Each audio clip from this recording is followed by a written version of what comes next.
आप सभी पत्रकार साथियों को मेरा नमस्कार। आपका धन्यवाद कि आप समय निकालकर भारतीय राष्ट्रीय कांग्रेस के भोपाल स्थित इस मुख्यालय में प्रेस वार्ता में आए हैं। सब जानते हैं 17 नवंबर को मध्य प्रदेश के लोग वोट करेंगे। वोट मुद्दों पर रहे, ये भारतीय राष्ट्रीय कांग्रेस की पूरे तरीके से प्रयास है। अब ये मुद्दे क्या हैं? ये मुद्दे कमलनाथ सरकार जी, मात्र 15 महीने की सरकार ने क्या किया है, लिखित में हमने लोगों के बीच में इस बात को रखा है जिससे कोई इनकार नहीं कर सकता या सवाल नहीं उठा सकता है। कमलनाथ कांग्रेस के 11 वचन, इन वचनों को मैं दोहरा रही हूं। 100 यूनिट बिजली और 200 यूनिट बिजली, 100 यूनिट बिजली माफ, 200 यूनिट बिजली हाफ, 27% ओबीसी महिला आरक्षण, जातिगत जनगणना होगी, ये हमारा वायदा है सरकार बनते ही। 12 घंटे बिजली किसानों को, किसानों के पुराने बिजली बिल माफ होंगे, मुफ्त बिजली किसानों को उपलब्ध कराए जाने का इसमें वायदा है।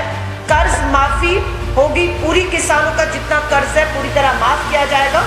किसानों पर कर्ज आ गया, या भाजपा के विधायक थे अब नहीं है, इनको तो चिंता गुटखा की हो रही थी, ये गुटखा खाता हूं उसमें मिलावट, यानी कि जो केस हुए हैं उन पे कितनों पे कार्रवाई और सजा हुई है, जो जहर परोस रहे हैं, लोगों की जिंदगियों के साथ खिलवाड़ कर रहे हैं। 85% मामलों में कोई कार्रवाई सजा है ही नहीं, उल्टा पिछले दरवाजे से चोर दरवाजे से समझौते कर।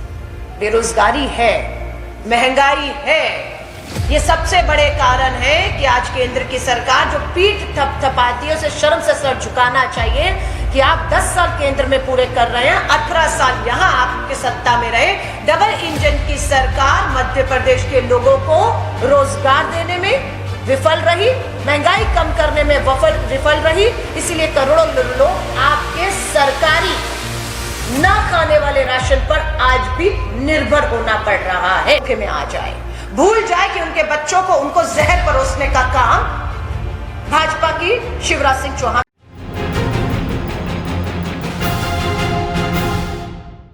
नमस्कार, मैं दीपाली गहलोत और आप देख रहे हैं राजनीति राग। विधानसभा चुनाव जहां नजदीक आ रहे हैं, वहीं सभी पार्टियां एक दूसरे को निशाना बना रही हैं। आपको बता दें कि एक बार फिर कांग्रेस की एक नेता ने बीजेपी को घेरे में ले लिया। ये बात कर रहे हैं हम अलका लांबा को लेकर। अलका लांबा ने आखिरकार बीजेपी सरकार पर एक बड़ा बयान जारी किया है। ये बयान प्रेस कॉन्फ्रेंस के द्वारा किया गया है। प्रेस कॉन्फ्रेंस में बातचीत करते द्वारा अलका लांबा ने बीजेपी सरकार पर किस तरह तंज किया है, वो हम एक वीडियो के माध्यम से आपको दिखाते हैं। आइए देखिए। तरीके से प्रयास है। अब ये मुद्दे क्या हैं? ये मुद्दे कमलनाथ सरकार जी, मात्र 15 महीने की सरकार ने क्या किया है, लिखित में हमने लोगों के बीच में इस बात को रखा है जिससे कोई इनकार नहीं कर सकता या सवाल नहीं उठा सकता है। कमलनाथ कांग्रेस के 11 वचन, इन वचनों को मैं दोहरा रही हूं। 100 यूनिट बिजली और 200 यूनिट बिजली, 100 यूनिट बिजली माफ, 200 यूनिट बिजली हाफ, 27% ओबीसी महिला आरक्षण, जातिगत जनगणना होगी, ये हमारा वायदा है सरकार बनते ही। 12 घंटे बिजली किसानों को, किसानों के पुराने बिजली बिल माफ होंगे, मुफ्त बिजली किसानों को उपलब्ध कराए जाने का इसमें वायदा है। कर्ज माफी होगी, पूरी किसानों का जितना कर्ज है पूरी तरह माफ किया जाएगा। किसानों पर कर्ज पर दर्ज, माफी चाहूंगी, मुकदमे पूरी तरह वापस लिए जाएंगे। राजस्थान कांग्रेस सरकार की तर्ज पर 500, मात्र 500 रुपए प्रति में घरेलू सिलेंडर दिया जाएगा। हर महिला को कर्नाटक कांग्रेस की सरकार की तर्ज पर हर महीने महंगाई से लड़ने के लिए राहत के तौर पर 1500 रुपए दिए जाएंगे। और ओल्ड पेंशन स्कीम, जिसके दम पर राजस्थान और छत्तीसगढ़ में हमारी सरकारों ने ओपीएस लागू किया, उसी तर्ज पे हमने हिमाचल चुनाव अभी हाल ही में जीता और कर्नाटका, और अब हमारा वायदा है कि यहाँ पर हम सब ये सरकार बनने ही पहली कैबिनेट मीटिंग में ये फैसलों को हम पास करेंगे। आज जो मैं मुद्दा आपके बीच में लेकर आई हूँ अति गंभीर मुद्दा है, और मैं आप पत्रकार साथियों को सलाम करती हूँ कि आपने सरकार को समय समय पर जगाने का काम किया है कि मध्य प्रदेश के लोगों को जहर परोसा जा रहा है। लोगों की जिंदगियों के साथ ये कैसा खिलवाड़, शिवराज सिंह चौहान सरकार से सवाल है। मैं कल ही यहां पर आई भोपाल में, दैनिक भास्कर अखबार और बहुत सी आपका पत्रकारों की अखबारें हमने उठाई तो पढ़ा, सीहोर में पनीर फैक्ट्री के सैंपल 2 बार फेल हो जाते हैं। जो हमारी रिपोर्ट आती है उसमें वेजिटेबल फैट फिर भी रोज 25 मैट्रिक टन सप्लाई, छापे में 36 लाख, छोटा अमाउंट नहीं है, 36 लाख पाम ऑयल मिला है, मिलावटी एनजीटी की रोक लग गई है, फिर भी हो रहा है उत्पादन। ये जहर है। त्योहारों का समय है, खोया हो, पनीर हो, दूध हो, मिठाई लोग खाने के शौकीन हैं, मिठाई की दुकानें मिठाइयों से सजी हुई हैं, पर वो मिठाई नहीं, जांच नहीं हो पा रही है, सच सामने नहीं आ पा रहा है। माफिया, मिलावट माफिया सरकार पर पूरी तरह से हावी है। होना चाहिए था सरकार को इन मिलावट माफियाओं पर हावी होना चाहिए था, लेकिन दिखने में आ रहा है कि सरकार समझौता कर चुकी है। मुझे मालूम नहीं, अभी बताया गया या भाजपा के विधायक थे, अब नहीं है। इनको तो चिंता गुटखा की हो रही थी कि गुटखा खाता हूं उसमें मिलावट है। विधायक की चिंता दूध, पनीर, बच्चों के आहार, और बताते हैं इनने शिकायत की थी कि गुटखा में भी मिलावट है, तो टिकट कट गई, पता नहीं कहीं चले गए होंगे, भाजपा से तो निकाल दिए गए हैं।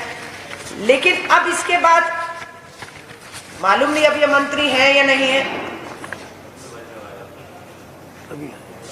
सिलावट की मिलावट अभी भी है, मिलावट मंत्री है, सिलावट जी मिलावट मंत्री है।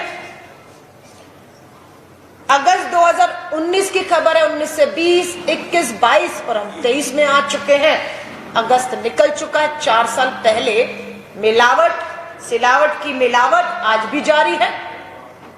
मध्य प्रदेश के स्वास्थ्य मंत्री तुलसी सिलावट ने मिलावट खोरों को चेतावनी दी है। कब दी है? 19 में दी है। 4 साल हो गए चुनौती देते हुए, और अब क्या हो गया है? अब मिलावट खोरों ने उन्हें चुनौती दे दी है कि सत्ता में आना है तो मुंह बंद कर लीजिए और हमें बचाइए। अगर हम सलाखों में गए तो आप सत्ता से बाहर हो जाएंगे। और इसका जीता जागता उदाहरण है कि अभी एक मिलावटखोर को बचाने के लिए दिल्ली के गृह मंत्रालय तक के दरवाजे खटखटाए गए। कीर्तिवर्धन केलकर है, बताया जाता है कीर्तिवर्धन केलकर संघ आरएसएस से जुड़े हुए हैं। इनके यहां मिलावटें पाई गई, रेड हुई, छापे हुए, कार्रवाई होनी थी, कानून बनाए गए, उम्र कैद की सजाएं घोषित की गई, पर मामला बड़े नेता का था, बड़े आदमी का था। पूरी सरकार बचाने के लिए, मिलावटों को बचाने के लिए अमित शाह जी ने हस्तक्षेप किया और मामला ठंडे बस्ते में डाल दिया गया। मध्य प्रदेश के भिंड जिले में 2011 से अभी तक 85% 85 खाद्य मिलावट के मामले लंबित हैं। यानी कि जो केस हुए हैं उन पे कितनों पे कार्रवाई और सजा हुई है, जो जहर परोस रहे हैं, लोगों की जिंदगियों के साथ खिलवाड़ कर रहे हैं। 85% मामलों में कोई कार्रवाई सजा है ही नहीं, उल्टा पिछले दरवाजे से, चोर दरवाजे से समझौते करके यहां पर भी सुनने आ रहा है कि मोटा चुनावी चंदा इन्हीं मिलावटखोरों से जो जहर परोस रहे हैं। ये अति गंभीर मामला है, लोगों की जिंदगियों से जुड़ा मामला है। और मिठाई के बच्चे कितने शौकीन हैं ये आपको मालूम है, या जो हमारे बुजुर्ग भी हैं बिना शुगर की परवाह किए मिठाई के शौकीन है, लेकिन उन्हें नहीं पता लग रहा है कि उन्हें मिठाई के नाम पर सरकार की नाक के नीचे जहर परोसा जा रहा है। और अभी ये कल की ही खबर है जो मैंने आपको दिखाई है।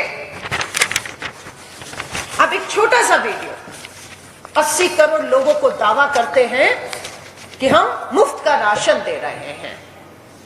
बेरोजगारी है, महंगाई है, ये सबसे बड़े कारण है कि आज केंद्र की सरकार जो पीठ थपथपाती है उसे शर्म से सर झुकाना चाहिए कि आप 10 साल केंद्र में पूरे कर रहे हैं, 18 साल यहां आपके सत्ता में रहे।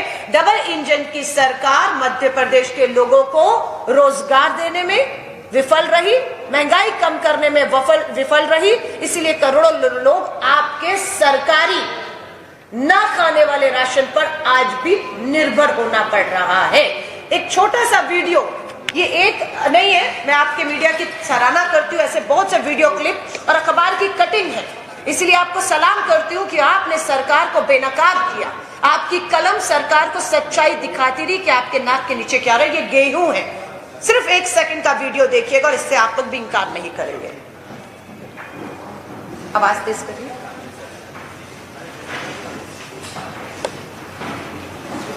दोबारा चला दीजिएगा आवाज के साथ। इसीलिए ये आप देख रहे हैं गेहूं में क्या मिलाया जा रहा है। सरकारी गेहूं का वजन बढ़ाने के लिए मिल रहे हैं रेत और धूल। सरकारी गेहूं का वजन बढ़ाया जा रहा है और वजन किसका कम हो रहा है? 78,000 बच्चे मध्य प्रदेश के जो आदिवासी समाज से आते हैं कुपोषण का शिकार हैं, दम तोड़ रहे हैं। ये गेहूं का वजन बढ़ाया जा रहा है, लेकिन इस बढ़े हुए रेत मिले हुए गेहूं के वजन तो बढ़ जाएगा, पर कुपोषण का शिकार बच्चों के 78,000 बच्चों के, जो अपने आप को मुख्यमंत्री मामा कहते हैं, ऐसा अनाज, ऐसी मिलावटी की चीजें तो शायद कंस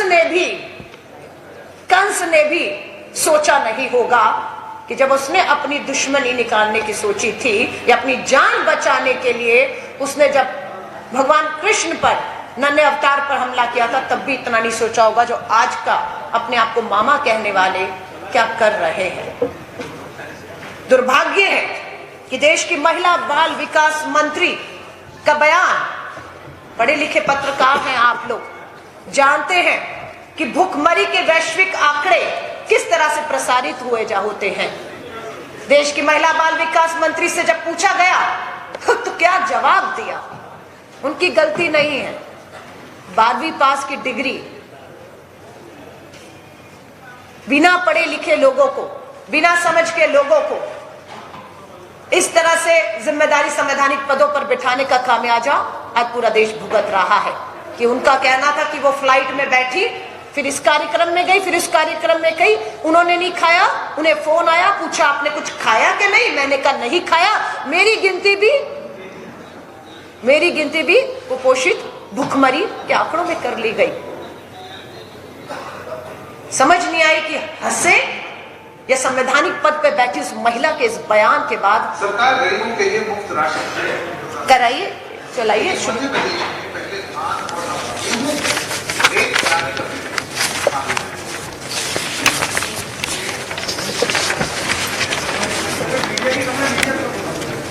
नहीं, मीडिया इनकार नहीं कर सकता और मीडिया को दिखाने का मतलब है कि मीडिया की कलम और सच्चाई सत्ता के डर में नहीं है। यहाँ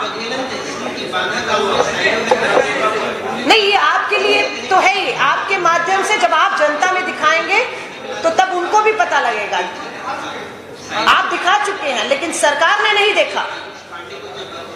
सरकार को जगाने का काम जब तक चुनाव नहीं हो जाता हमारी जिम्मेदारी है। आपको एक आधे को इस पे आपत्ति हो सकती है, उसके लिए माफी चाहती हूँ, हो गया, बंद कर दीजिएगा, क्योंकि हम कोई भी बात बिना सबूत आधार के नहीं कह रहे हैं। आप पत्रकार हैं, मैं प्रवक्ता हूं, हम जानकार हैं, और जनता में आपने दिखाया जनता क्या खा रही है, अगर उसको याद माध्यम से आपको दिखाते हैं, आइए देखिए। जैसे कि आपने देखा कि कैसे अलका लांबा ने किस तरीके से बीजेपी सरकार यानी कि पीएम मोदी की सारी नीतियों को घेर के रख दिया, कैसे उनकी बातों को उधेड़ के रख दिया और किस तरीके से उनके सारे वादों के सामने लाकर रख दिया, किस तरीके से उनके वादों को ऐसे बताया कि हालांकि उन्होंने कोई वादे पूरे ही ना किए हों। जैसे कि पीएम मोदी की खाद्यान्न वितरण यात्रा खाद्यान्न को वितरित किया था, यानी कि भोजनालय भी उन्होंने दान किया था, उसको लेकर भी ये सारी चर्चा की गई। और किस किस वादों पर पीएम मोदी नहीं उतरे, उन सारी ही बातों पर किस तरीके से अलका ने अपनी बातों से गठन किया। उन्होंने एक प्रेस कॉन्फ्रेंस के द्वारा एक वीडियो भी चलाया, जिस वीडियो में हमें ये देखने को मिला कि किस तरीके से भोजन को, यानी कि गेहूं जो बंटवारे किए गए थे, गेहूं जो बांटे गए थे गरीबों को, उसमें किस तरीके से मिट्टी मिलाई जा रही है, बारूद मिलाई जा रही है, किस तरीके से उसका वजन बढ़ाया जा रहा है।